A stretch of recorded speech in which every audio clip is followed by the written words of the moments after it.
전남 해안의 작은 포구 마을 연등포. 장맛비가 사흘째 내리던 밤, 바람은 골목의 깃발을 찢을 듯 울부짖고 바닷물 냄새가 젖은 돌길 위로 기어올랐다. 한도철 평생 쇠만 만지며 살아온 늙은 대장장이 애는 낡은 고무장화를 질질 끌며 집으로 돌아가고 있었다.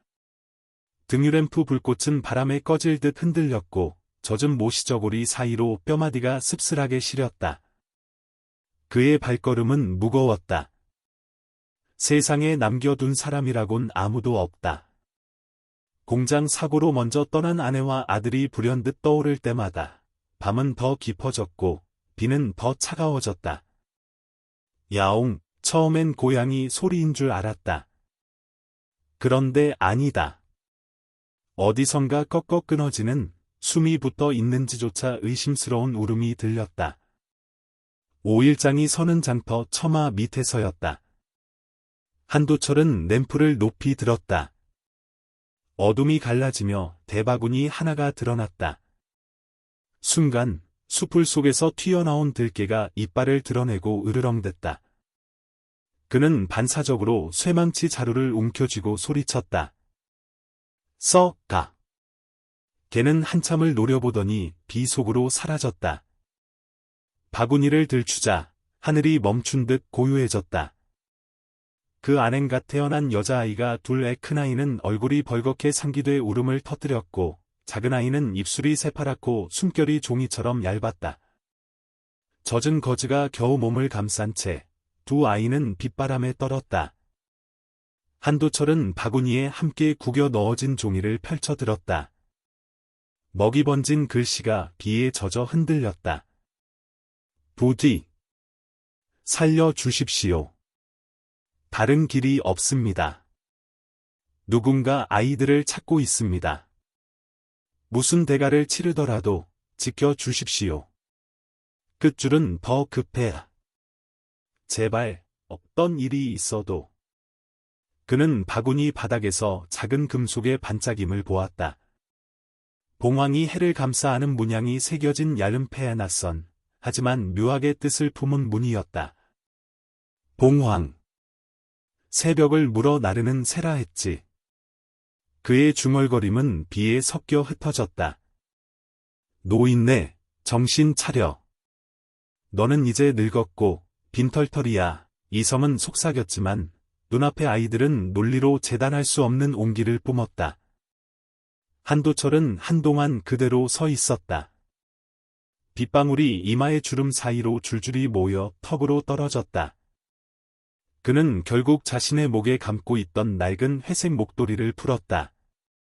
아이 둘을 포개듯 안아 목도리로 빈틈없이 감싸고 바구니째 가슴에 끌어안았다. 미안하다. 늦어서. 그는 자기에게도 아이들에게도 말하는 듯했다. 마을 끝 흙담집에 도착하자 그는 허리를 굽혀 등유램프에 불을 살리고 아궁이에 불씨를 돋웠다. 젖은 장작이 탁탁 소리를 내더니 붉은 기운이 방으로 번졌다. 그는 솥에 물을 데워 손수건을 적셨다. 큰아이의 얼굴과 손을 닦고 작은아이의 차가운 발바닥을 오래도록 감쌌다. 보건지소에 가야 하는데 이 밤에 어떻게? 그는 슬며시 큰아이의 입술을 미지근한 물로 적시고 작은아이를 품에 안아 체온을 나눴다. 늙은 가슴팍으로 아이의 숨이 닿을 때마다 오래 굳은 마음이 조금씩 녹아내렸다. 그때 대문이 덜컥 열리며 동네에 소문난 입담꾼 최숙자가 비를 털고 들어섰다.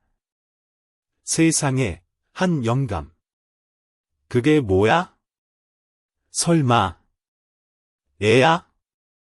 장터 처마 밑에서 주웠소.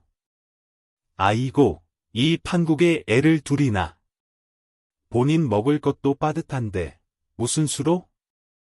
한도철은 바닥을 보다가 아이들에게 시선을 옮겼다. 아이들입니다. 그는 천천히 또렷이 말했다. 누군가는 안아야 하고 지금은 그게 나요. 숙자는 입술을 비죽거렸지만 더 말하지 못했다. 방 안의 불빛이 아이들의 이마 위로 떨리며 어쩐지 감히 넘지 못할 선을 그었다. 밤은 길었다. 큰아이는 한참 울다 지쳐 잠들었고 작은아이는 간신히 숨을 고르며 뺨에 색이 돌아왔다. 그는 등을 기댄 채 꾸벅꾸벅 졸다가도 아이가 끙소리만 내면 번개처럼 일어났다. 비는 처마 끝에서 물줄기로 떨어졌고 바람은 여전히 방패문을 흔들었다. 어느 순간 희미한 인기척이 담장 너머에서 스쳐갔다. 그는 램프 불꽃을 낮추고 숨을 죽였다. 아이들 쪽으로 몸을 더 틀어 감싸 안으며 마음속으로 짧게 읊조렸다. 괜찮다. 내가 있다. 그때 문고리가 아주 살짝 들렸다. 타. 한도철은 천천히 몸을 일으켰다. 등유램프 불꽃이 흔들리고 마당의 어둠이 미세하게 뒤척였다. 누군가 문 앞에 서 있었다. 새벽 이슬이 장독대 위를 훑고 지나갈 무렵 비는 잦아들었다. 하늘이 밝아오자 작은아이의 입술에도 희미한 분홍빛이 돌아왔다. 한도철은 손바닥으로 아이의 이마를 짚었다. 조금 나아졌구나. 다행이다. 그러나 그의 눈빛은 금세 현실로 내려앉았다. 집 구석의 헌 괴짝에서 돈주머니를 꺼내 동전을 일일이 세었다. 분유 한 깡통과 기저귀 몇 장, 약국에서 체온계와 소독약에 계산을 더할수록 그의 어깨가 조금씩 내려앉았다. 5일장은 비계는 날의 습기를 잔뜩 품고 북적였다. 좌판들 사이로 한숨과 호기심이 뒤섞인 시선이 따라붙었다. 어젯밤 장터에서 울음소리가 났다더니 저 영감이 애를 주웠대.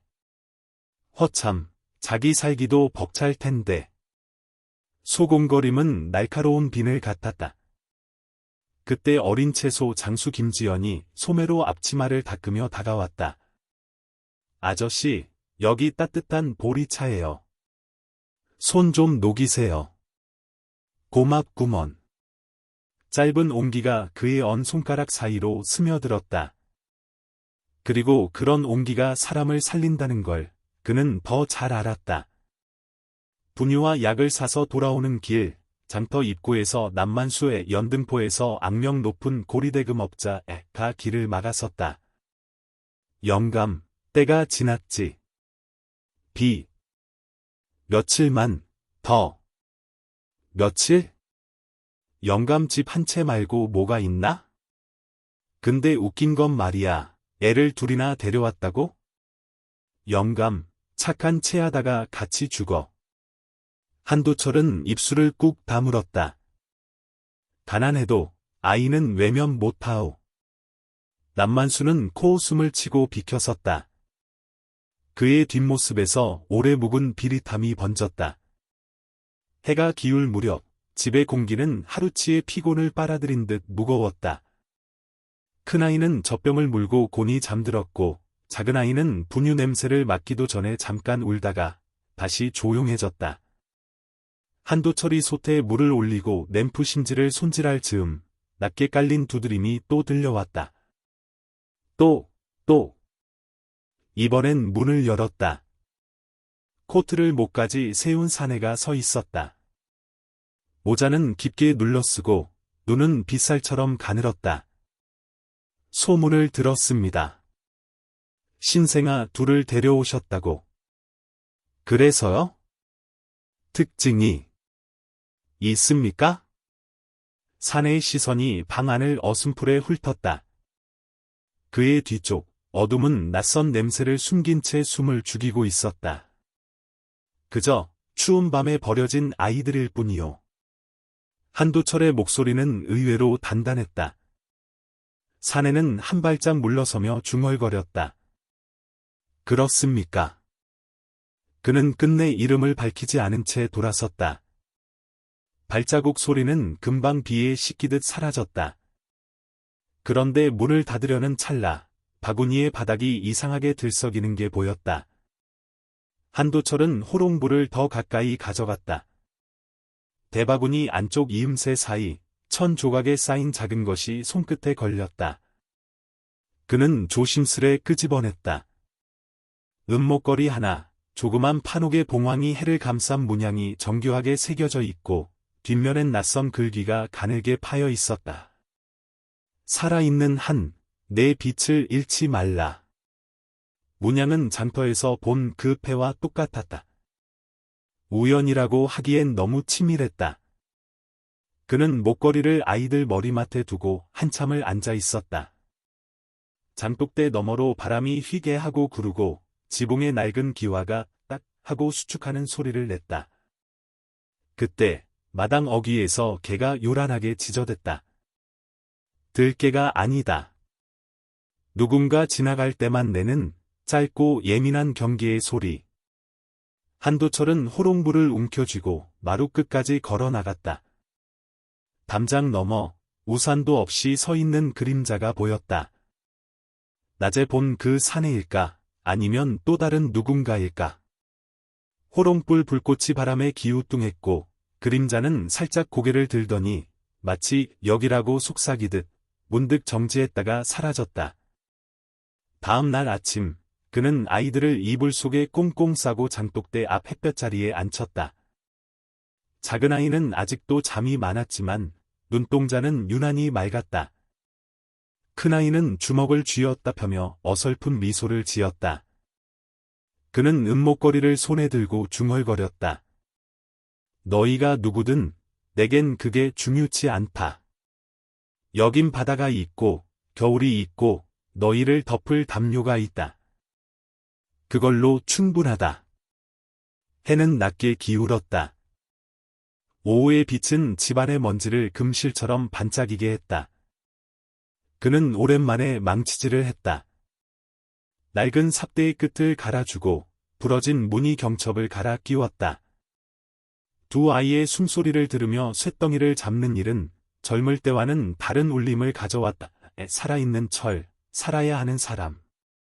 그런데 대장간 문틀 밑에 종이 쪽지가 끼워져 있는 걸 그는 해가 지고 나서야 눈치챘다. 그들을 찾고 있다. 조심하라. 서툰 글씨였다.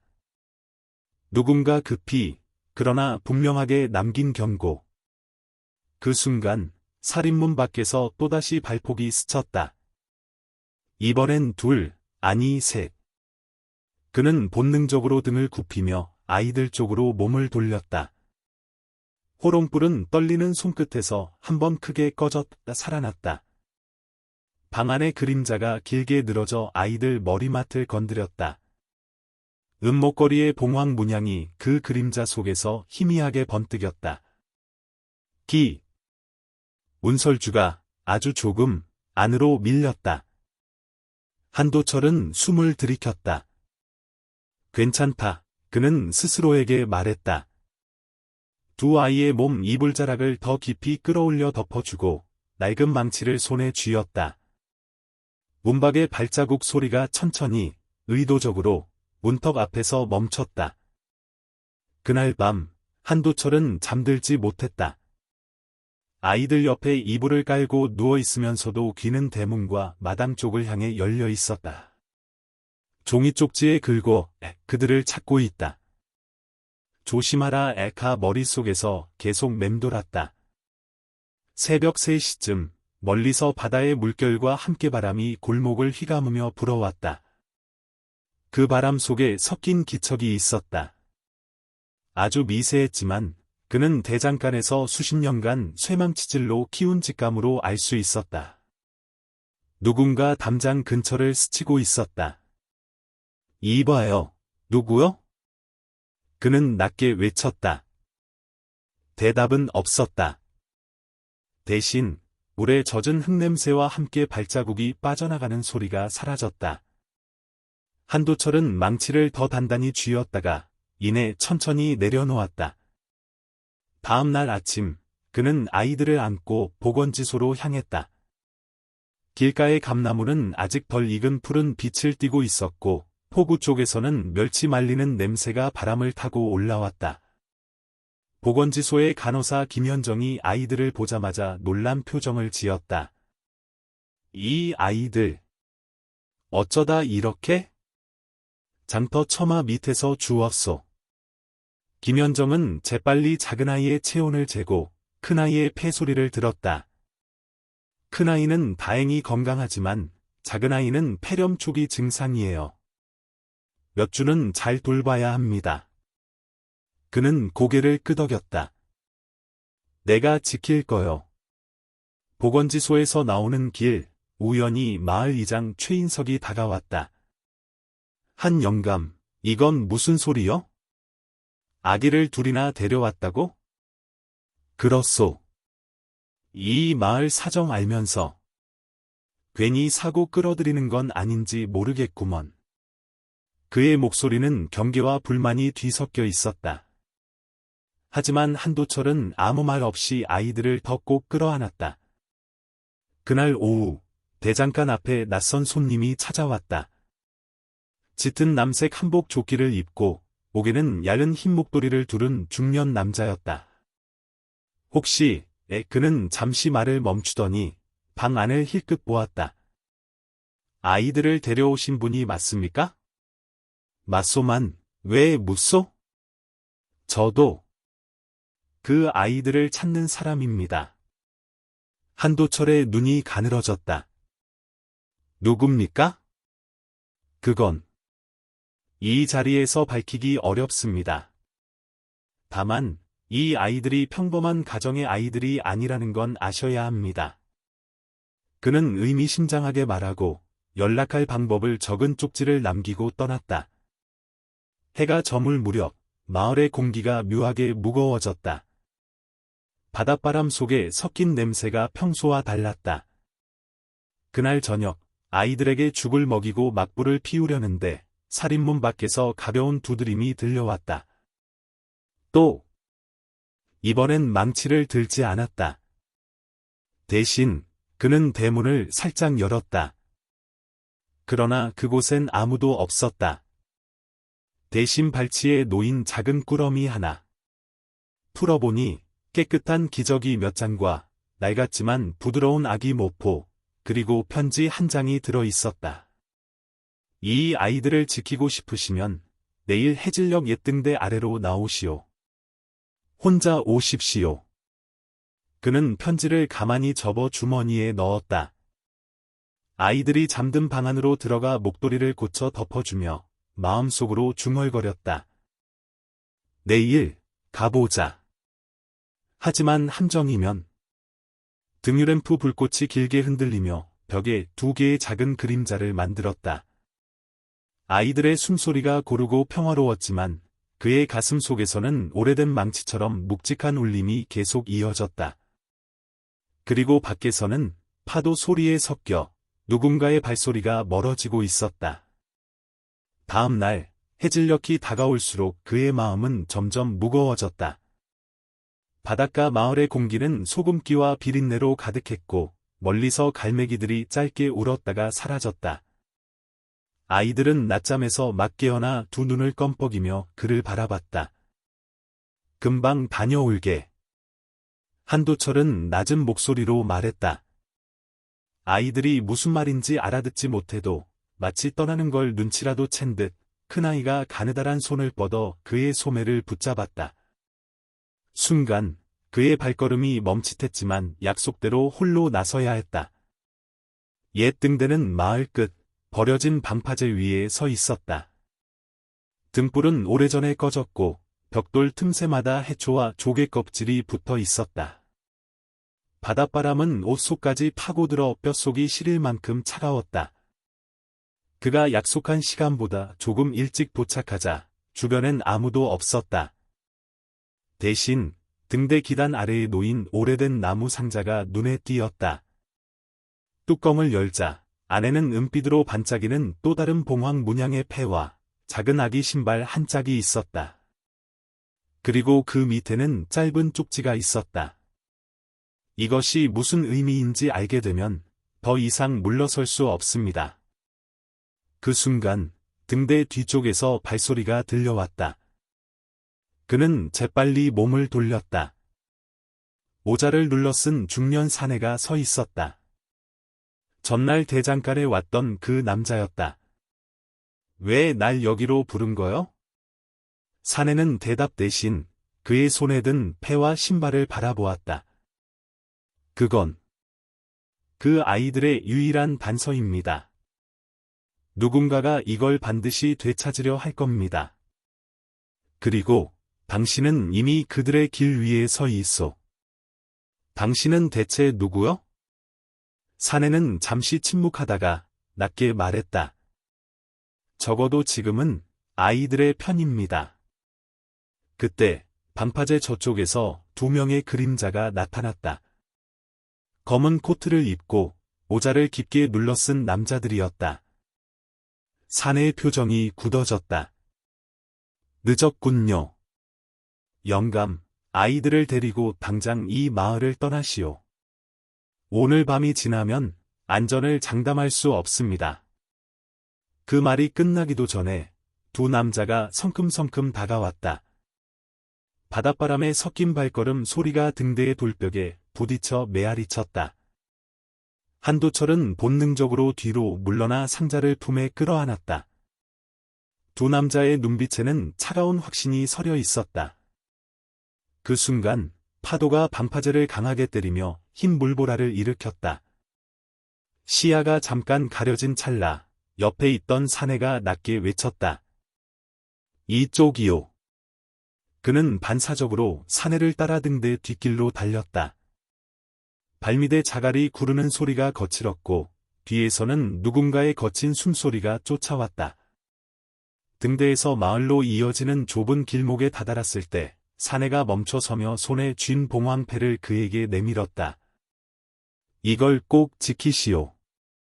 그리고 절대 모르는 사람을 믿지 마시오. 말이 끝나자마자 뒤쪽에서 발소리가 확 다가왔다. 2 남자가 이미 10걸음도 채 안 되는 거리였다. 사내가 몸을 돌려 그들을 막아섰다. 가시오. 지금. 한도철은 단 한 번 주저했지만 곧 상자와 패를 가슴에 끌어안고 마을 쪽으로 달려갔다. 뒤에서 들려오는 소리는 바람과 파도, 그리고 억눌린 고함이 뒤섞여 알아들을 수 없었다. 그가 집 앞에 도착했을 땐 숨이 턱까지 차올라 있었다. 대문을 열자 아이들이 울고 있었다. 목소리만 들어도 안도감이 밀려왔지만 동시에 알 수 없는 두려움이 가슴을 조였다. 그는 대문을 잠그고 등유램프를 켰다. 그리고 가만히 창문 너머를 내다봤다. 마당 끝, 담장 그늘 아래 누군가 서 있었다. 담장 그늘 속의 인물은 미동도 없이 서 있었다. 등유램프 불빛이 유리에 반사되어 얼굴은 보이지 않았지만 그 존재감은 차갑게 스며들었다. 한도철은 손에 망치를 쥔 채 문가에 서서 눈을 떼지 않았다. 누구요? 침묵. 대신 파도 부서지는 소리와 함께 바람이 골목을 훑고 지나갔다. 그때 그 인물이 한 걸음 앞으로 나왔다. 달빛이 그 얼굴을 스쳤다. 낯선 여자였다. 그녀는 젖은 우비를 벗어 손에 말아 쥐고 숨을 고르며 낮게 말했다. 아이들. 무사하죠? 누구시오? 저는 그 아이들의 어머니와 관련이 있는 사람입니다. 이름은 차나. 그 이름을 듣는 순간 어제 등대에서 들었던 사내의 말이 번뜩 떠올랐다. 평범한 가정의 아이들이 아니다. 한도철은 그녀를 집 안으로 들이지 않고 대문 앞에 세운 채 물었다. 무슨 관계요? 그들의 어머니. 제 친구였습니다. 하지만 지금은 그녀는 잠시 말을 멈추고 고개를 떨구었다. 살아 있지 않습니다. 그 말에 등불 불꽃이 흔들렸다. 차은하는 주머니에서 작은 천 보자기를 꺼내 건넸다. 그 안에는 봉황 문양이 새겨진 가느다란 은핀과 짧은 편지 한 장이 있었다. 혹시 내가 사라진다면, 은하야. 아이들을 꼭 찾아줘. 그게 내가 숨겨온 진실이야. 한도철은 편지를 읽으며 목을 대가 묵직해졌다. 왜 나한테? 당신이 아이들을 품은 이유는 모르지만 그 선택이 옳았다는 걸 믿게 될 겁니다. 그 순간 골목 끝에서 발자국 소리가 났다. 은하는 본능적으로 뒤를 돌아보았다. 두 남자가 다가오고 있었다. 등대에서 봤던 검은 코트를 입은 그들이었다. 이 얘기는... 나중에 은하의 목소리가 급해졌다. 아이들을 데리고 숨으세요. 지금 당장. 그녀는 빠르게 골목 반대편으로 걸어 나갔다. 두 남자의 시선이 그녀를 따라가자 한도철은 그 틈을 타 대문을 닫고 빗장을 걸었다. 방으로 들어오자 아이들이 놀란 눈으로 그를 바라봤다. 큰아이는 울음을 참으려는 듯 입술을 깨물었고 작은아이는 손을 허공에 뻗었다. 괜찮다. 아무 일도 아니다. 그는 아이들을 품에 안고 목도리로 감싸며 등을 두드렸다. 하지만 창문 너머로 스치는 그림자가 그의 심장을 쥐어짜듯 옥죄었다. 그날 밤 그는 대장간의 불을 다시 피웠다. 아이들이 잠든 방과 마루 사이 철문을 하나 세우기 위해서였다. 쇠가 달궈질 때마다 불꽃이 튀었고 그 불빛 속에서 봉황패와 은핀의 문양이 번갈아 눈에 들어왔다. 이게 다 무슨 뜻이람? 그의 손놀림은 빠르고 조용했지만 마음속 불안은 식지 않았다. 한밤중 마당에서 개가 요란하게 짖었다. 문을 열어보니 대문 앞에 또 다른 꾸러미가 놓여 있었다. 그 안에는 아기 옷 몇 벌과 짧은 메모가 들어 있었다. 그들이 더 가까워지고 있다. 내일 밤 포고의 폐창고에서 보자. 필체는 전날 등대에서 그를 도와준 사내의 것이었다. 한도철은 꾸러미를 안으로 들이며 속으로 중얼거렸다. 이제 피할 수가 없구먼. 등불 불꽃이 흔들리는 와중에도 아이들의 숨소리는 고요했다.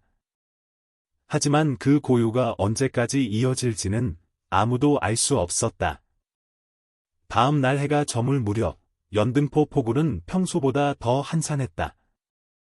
바닷바람이 유난히 세차게 불어 부표들이 서로 부딪히며 둔탁한 소리를 냈다. 한도철은 아이들을 품에 안고 오래된 포대자루로 몸을 감싼 채 폐창고 쪽으로 발걸음을 옮겼다. 창고는 예전엔 멸치를 말리던 곳이었으나 지금은 문짝이 반쯤 떨어져 나가고 창문은 깨져 있었다. 창고 안은 비린내와 오래된 목재 냄새로 가득했고 먼지 속에 바닷물기가 스며 있었다. 그는 구석에 아이들을 내려놓고 목도리로 한 번 더 감싸주었다.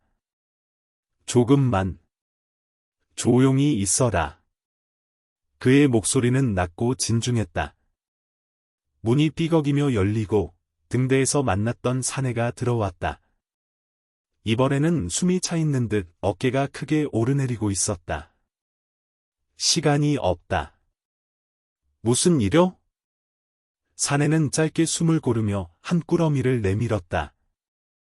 그 안에는 낡은 서류 봉투와 오래된 사진 여러 장이 들어 있었다. 사진 속에는 젊은 여자가 두 아이를 품에 안고 웃고 있었다. 그녀의 목에는 봉황패가 걸려 있었고 아이들 발에는 은핀 모양이 그대로 박힌 신발이 신겨져 있었다. 이 여자가 그들의 어머니요? 맞소. 그리고 그녀는 죽은 게 아니라 사라진 겁니다. 누군가에 의해. 사내의 말에 한도철의 눈빛이 굳어졌다. 그 누군가가 지금 아이들을 찾고 있는 거요? 사내는 고개를 끄덕였다. 그리고 그들은 이미 마을에 들어왔소. 말이 끝나기가 무섭게 창고 문밖에서 자갈 밟는 소리가 들렸다. 두세 명은 되는 듯 발소리가 무겁게 다가왔다. 사내는 재빨리 창고 한쪽 벽을 열어 비밀 통로 같은 좁은 길을 드러냈다. 이쪽으로. 어서. 한도철은 아이들을 품에 안고 통로로 몸을 숙였다. 차가운 해풍이 좁은 틈 사이로 스며들어 뺨을 스쳤다. 그러나 통로 끝에 다다르기도 전에 반대편에서 또 다른 그림자가 나타났다. 그건 전날 밤 그의 담장 아래 서 있던 여자, 차은하였다. 따라와요. 여기는 막혔어요. 그녀의 얼굴은 숨가쁘게 상기돼 있었지만 눈빛만은 단호했다. 사내가 잠시 주저하자 은하가 날카롭게 말했다. 우리는 같은 편이에요. 지금은 시간이 없어요. 세 사람은 아이들을 가운데 두고 부두 쪽 골목으로 향했다. 뒤에서는 창고 문이 부서지는 소리와 함께 거친 발자국이 몰려나왔다. 좁은 골목의 바닥은 빗물에 젖어 미끄러웠고 철제통들이 바람에 굴러다녔다. 부두 끝에 도착했을 때 은하는 숨을 가다듬으며 손가락으로 먼 항구 건물 옆을 가리켰다. 저기 숨을 수 있는 곳이 있어요. 하지만 그녀의 말이 끝나기도 전에 골목 어귀의 검은 코트 3명이 모습을 드러냈다. 한도철은 본능적으로 아이들을 더 꼭 끌어안았다. 사내와 은하가 동시에 몸을 돌려 그들을 막아섰다. 부두 위에 가로등 불빛이 바람에 흔들리며 세 사람의 그림자를 길게 느렸다. 그리고 그 순간 검은 코트 중 한 명이 짧게 외쳤다. 패를 내놔. 그럼 애들은 살린다. 봉황패가 그의 가슴 속 주머니에서 차갑게 식어 있었다. 손끝에 전해지는 그 차가움이 마치 모든 선택을 압박하는 듯했다. 바닷바람이 부두 위를 휩쓸며 등대 불빛 없는 어둠 속에서 파도 소리가 커졌다. 봉황패를 쥔 한도철의 손이 땀으로 젖어 미끄러웠다. 검은 코트를 입은 남자 셋은 점점 다가왔고 그들 뒤로는 항구의 기중기가 바람에 삐걱대며 흔들리고 있었다. 패를 내놔. 가장 앞에 선 사내가 한 발 더 다가오며 손을 내밀었다. 그게 없으면 아이들이 위험해. 목소리는 낮고 부드러웠지만 눈빛에는 서리빨 같은 날카로움이 숨어 있었다. 한도철은 주머니 안에 패를 움켜쥐며 단호하게 말했다. 이건 내 손에서 나가지 않소. 그 순간 옆에 있던 은하가 재빠르게 몸을 틀어 그의 뒤로 서며 아이들을 감쌌다. 등대에서 만났던 사내 역시 한 걸음 앞으로 나섰다. 한 발자국만 더 오면 이 부두에선 아무도 살아서 못 나간다. 그의 목소리는 결의에 차 있었지만 검은 코트 남자들은 개의치 않고 천천히 반원을 그리며 세 사람을 포위했다. 그러던 중 갑자기 부두 끝쪽에서 경적 소리가 울렸다. 부두 작업용 소형 트럭이 헤드라이트를 번쩍이며 빠른 속도로 다가왔다. 그 빛에 순간적으로 시야를 잃은 검은 코트 남자들이 고개를 숙이는 사이 은하가 외쳤다. 지금이야. 세 사람은 아이들을 안고 부두 옆 좁은 계단으로 몸을 날렸다. 계단은 해초와 조개 껍질이 달라붙어 미끄러웠지만 아래쪽으로는 작은 목선이 묶여 있었다. 사내가 재빨리 밧줄을 풀고 배에 몸을 실었다. 어서 타시오. 한도철은 아이들을 먼저 태우고 마지막으로 은하가 올라탔다. 목선이 부두를 벗어나자 검은 코트 남자들이 계단 위로 몰려왔다. 그중 한 명이 총 같은 물건을 꺼내드는 것이 보였다. 그러나 바로 그때 부두 위에 있던 트럭이 경적을 한 번 더 울리며 그들을 가로막았다. 운전석 안에 있던 사람은 마을에서 얼굴이 알려진 채소 장수 김지연이었다. 빨리 가요. 김지연의 외침이 바닷바람에 섞여 멀어졌다. 목선은 작은 엔진 소리를 내며 어둠 속 바다로 나아갔다. 은하가 아이들을 품에 안고 숨을 고르며 말했다. 이제부터는 우리 셋뿐입니다. 한도철은 바다 위로 멀어지는 부두를 바라보다가 봉황패를 주머니에서 꺼냈다. 달빛이 패 위의 문양을 비추자 그 문양 속 봉황이 마치 날개를 퍼덕이는 듯 보였다. 이게 대체 뭐길래 이렇게들 피 흘리는 거요? 그의 목소리에는 분노와 혼란이 뒤섞여 있었다. 은하는 잠시 침묵하더니 낮게 말했다. 그건 아이들의 혈통을 증명하는 유일한 증거예요. 그리고 그 혈통은 그녀의 말이 끝나기 전 어둠 속에서 또 다른 배의 엔진 소리가 들려왔다.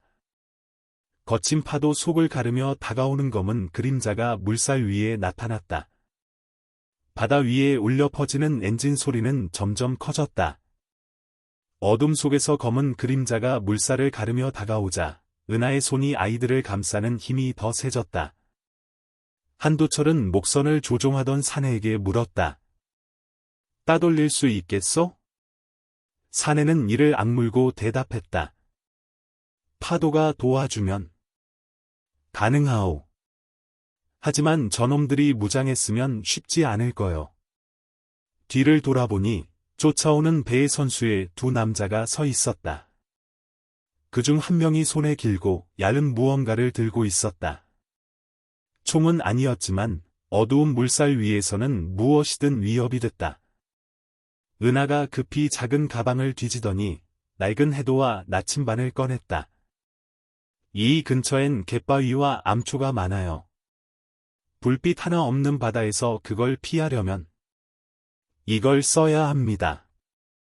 사내는 잠시 망설였지만 곧 해도를 받아들고 고개를 끄덕였다. 목선은 방향을 바꾸어 좁은 해협 쪽으로 향했다.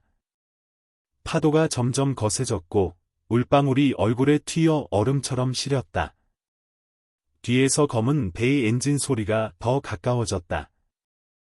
한도철은 아이들을 품에 안고 몸을 낮췄다. 작은 아이가 잠에서 깨어나 칭얼거리자 그는 떨리는 손으로 등을 다독였다. 괜찮다. 조금만 참아라. 갑자기 사내가 크게 외쳤다. 잡으시오. 꽉 잡으시오. 바로 앞에 검은 물결 속에서 하얗게 부서지는 파도가 솟구쳤다. 목선은 거친 물살을 타고 위로 치솟았다가 곧 깊은 수로로 미끄러져 내려갔다. 뒤따라오던 검은 배는 방향을 제대로 잡지 못하고 암초 근처에서 크게 흔들렸다. 그러나 완전히 따돌린 건 아니었다. 검은 배의 엔진 소리가 다시 살아났다. 은하가 이를 악물며 말했다. 저 바위 틈을 지나면 작은 폭으로 연결됩니다.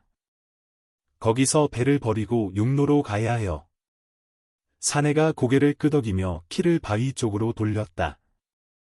그 순간 한도철의 주머니 속에서 봉황패가 미묘하게 진동하듯 울렸다. 파도 소리에 섞여 있는 듯한 아주 낮은 금속성의 울림이었다. 은하도 그 소리를 들었는지 눈을 크게 떴다. 이 패. 반응하고 있어요. 무언가가 근처에 있는 거예요. 목선이 바위 틈으로 들어서자 달빛이 가려지고 사방이 어둠에 잠겼다. 물살이 갑자기 잔잔해졌지만 그 고요 속에선 심장 소리까지 또렷이 들릴 만큼 긴장감이 감돌았다. 그때 바위 그림자 속에서 또 다른 배의 형체가 드러났다. 작은 목선이었고 그 안에는 노를 젓는 한 노인이 있었다. 그는 그들을 보자 고개를 갸웃하더니 낮고 묵직한 목소리로 말했다. 그 패. 마침내 내 손에 돌아오는구나. 바위 틈 속 잔잔한 물결 위에 떠있는 노인의 모습은 기묘했다.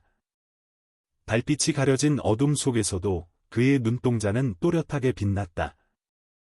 깊게 주름진 얼굴, 거센 바닷바람에도 흔들리지 않는 곧은 허리, 그리고 노를 젓는 손등 위에 새겨진 오래된 봉황 문양의 화상, 화인, 이 한도철의 시선을 사로잡았다.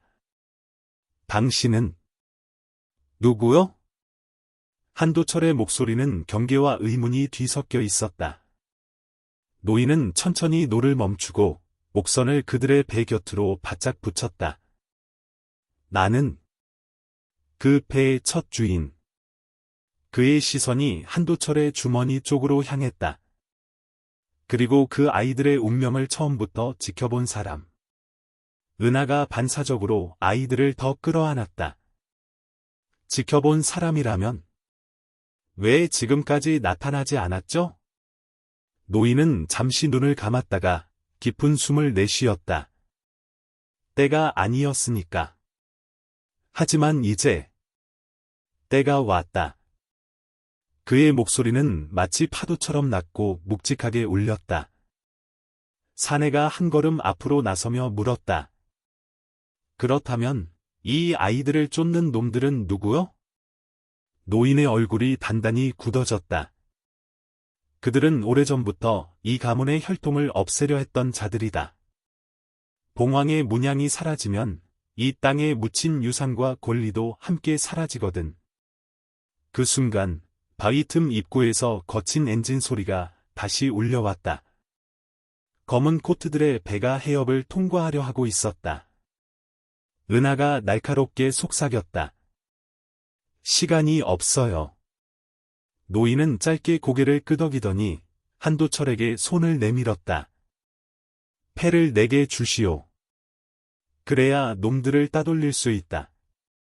한도철의 손이 주머니 안에서 패를 쥐었다. 금속의 차가움이 손바닥을 파고들며 그의 심장을 쿵쿵 울렸다. 만약 이걸 건네면 아이들은 정말 안전해지는 거요? 노인의 눈빛이 잠시 흔들렸다. 그건 약속할 수 없다. 그 대답에 공기가 순간 얼어붙었다. 사내와 은하가 동시에 노인을 노려봤다. 노인은 그 시선을 피하지 않았다. 하지만 한 가지는 확실하다. 그 패를 계속 가지고 있으면 아이들이 더 큰 위험에 노출된다. 뒤쪽에서 검은 배의 불빛이 바위 벽을 비추기 시작했다.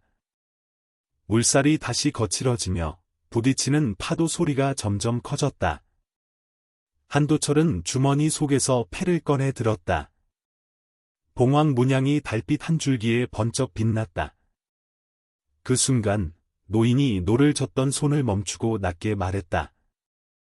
결정을 내려야 하오. 지금. 한도철의 손끝이 봉황패를 감싸진 채 떨렸다. 뒤쪽 바위 틈에서는 검은 코트들의 배가 가까워지며 물살을 요동쳤다. 그들의 목소리가 파도 사이로 섞여 들려왔다. 거기서 움직이지 마. 등골을 스치는 차가운 기운이 한도철의 심장을 움켜쥐었다. 은하가 낮게 속삭였다. 영감님. 믿을 수 없는 사람에게 패를 주면 끝이에요. 사내도 눈빛을 좁히며 덧붙였다. 놈들이 바짝 붙었소. 선택을 미루면 모두 잡힙니다. 노인은 여전히 손을 내밀고 있었다. 바닷물에 젖은 손바닥 위로 달빛이 번졌다. 결정하시오. 아이들의 생명, 그게 전부 아닙니까? 그 목소리는 부드럽지만 묘하게 압박을 주는 힘이 있었다. 그 순간 작은 아이가 울음을 터뜨렸다. 울음소리는 바위 틈 안에서 메아리처럼 커져 퍼졌고 검은 코트들의 시선을 끌기에 충분했다. 적이다. 그들의 배가 엔진을 높이며 급속도로 다가왔다. 한도철은 단 한 호흡 동안 눈을 감았다가 뜨더니 패를 꽉 쥔 손을 은하에게 밀어주었다. 이건 당신이 지키시오. 나한텐 더 중요한 일이 있소. 은하는 놀란 눈을 했지만 곧 패를 품속 깊이 숨겼다. 영감님, 설마. 말이 끝나기도 전에 한도철은 사내에게 아이들을 넘기고 노인 쪽으로 몸을 돌렸다. 놈들의 시선을 끌어주시오. 그 사이에 아이들과 은하는 빠져나가야 합니다. 사내가 고개를 끄덕였다. 검은 배가 눈앞까지 다가왔을 때 한도철은 손에 들고 있던 낡은 등유램프에 불을 붙였다. 불꽃이 바람에 휘날리며 그는 그 램프를 높이 들어 올렸다. 원하는 게 이거냐? 그가 외치며 램프를 좌우로 흔들자 검은 코트들의 시선이 동시에 그에게 꽂혔다. 잡아. 그들이 함성을 지르며 바위 틈 안으로 배를 몰아넣는 순간 사내가 목선을 몰아 반대쪽 좁은 수로로 빠져나갔다. 은하와 아이들은 배 바닥에 몸을 낮추고 숨을 죽였다. 뒤에서는 엔진과 파도, 고함 소리가 뒤섞여 거세게 울렸다. 한도철은 마지막으로 아이들이 사라지는 방향을 바라보다 노인을 향해 짧게 말했다. 이제 나랑 같이 시간을 벌어야 하오. 노인의 눈빛이 잠시 흔들리더니 곧 결의로 바뀌었다. 그는 노를 거칠게 저어 검은 배의 진로를 가로막았다. 부딪히는 물살 속에서 철과 목재가 긁히는 소리가 날카롭게 울렸다. 바다 위의 공기는 점점 싸늘해졌고 달빛마저 구름 뒤에 숨어버렸다. 그리고 그 어둠 속에서 잡았다. 검은 코트 중 한 명이 한도철의 팔을 낚아채며 배 안으로 끌어당겼다. 거친 소나기가 한도철의 팔을 죄며 끌어당겼다. 그는 배 위로 넘어지며 몸이 부딪혀 숨이 턱 막혔다. 바닷물 냄새와 기름 냄새가 코를 찔렀고 검은 코트들의 그림자가 그를 둘러쌌다. 폐는 어디 있지? 앞장선 사내가 날카롭게 물었다. 한도철은 숨을 고르며 고개를 들었다. 내 손엔 없어. 거짓말하지 마. 사내는 그의 옷깃을 거칠게 잡아당겼다. 하지만 그 순간 부두 쪽에서 경적이 울리고 강한 빗줄기가 그들을 덮쳤다. 빛 속에서 한 척의 큰 어선이 모습을 드러냈다. 배 위에는 마을 사람 몇 명이 서 있었고 맨 앞에 채소 장수 김지연이 있었다. 그 사람 노우시오. 그녀의 목소리가 파도 위를 가르며 울렸다. 어선의 엔진이 힘차게 회전하며 검은 배 쪽으로 물살을 밀어냈다. 검은 코트들이 잠시 균형을 잃은 사이 노인이 갑자기 몸을 날려 한도철을 끌어냈다. 지금이요. 두 사람은 차가운 바닷물 속으로 몸을 던졌다. 파도가 얼굴을 때렸지만 노인의 팔은 단단히 그의 어깨를 붙잡고 있었다. 물 위로 올라오자 조금 떨어진 곳에서 은하의 목선이 보였다. 그녀는 아이들을 품에 안고 필사적으로 노를 젓고 있었다. 사내가 키를 잡아 배를 방향 전환하며 그들을 향해 다가왔다. 어서 타시오. 한도철과 노인이 목선에 올라타자 은하의 눈가에는 눈물이 번져 있었다. 무사해서 다행이에요. 하지만 한도철은 고개를 저었다. 아직 끝난 게 아니요. 그의 시선은 은하의 품속에 숨겨진 봉황패로 향했다. 은하는 패를 꺼내 한도철의 손에 다시 쥐어줬다. 이제 영감님이 지켜야 해요.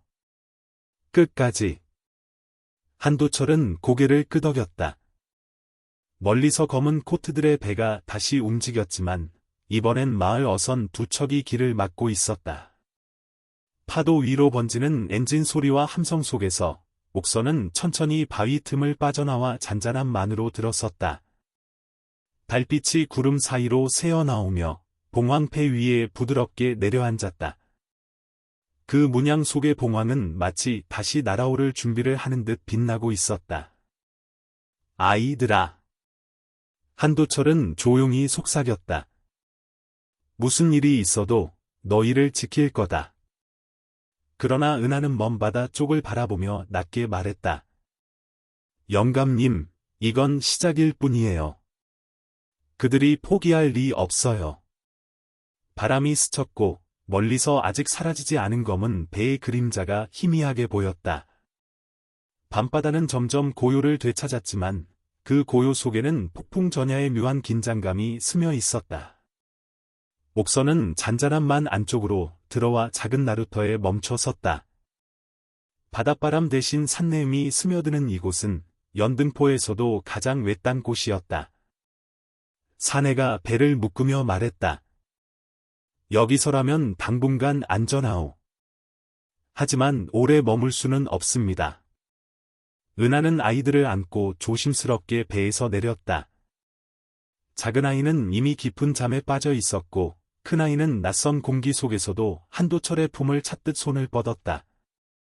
노인은 나무 그루터기에 걸터앉아 깊은 숨을 내쉬었다. 이제 말해야겠군. 이 아이들이 왜 쫓기는지. 그의 목소리는 파도 소리보다 낮고 무겁게 울렸다. 그들의 어머니, 장서연. 이 땅에 숨겨진 후계자였소. 바다 건너의 대가문이 이곳에 두고 간 유산을 물려받을 유일한 사람. 은하의 눈가가 떨렸다. 서연 언니는 그걸 끝까지 숨겼어요. 권력 싸움에 휘말리고 싶지 않았으니까.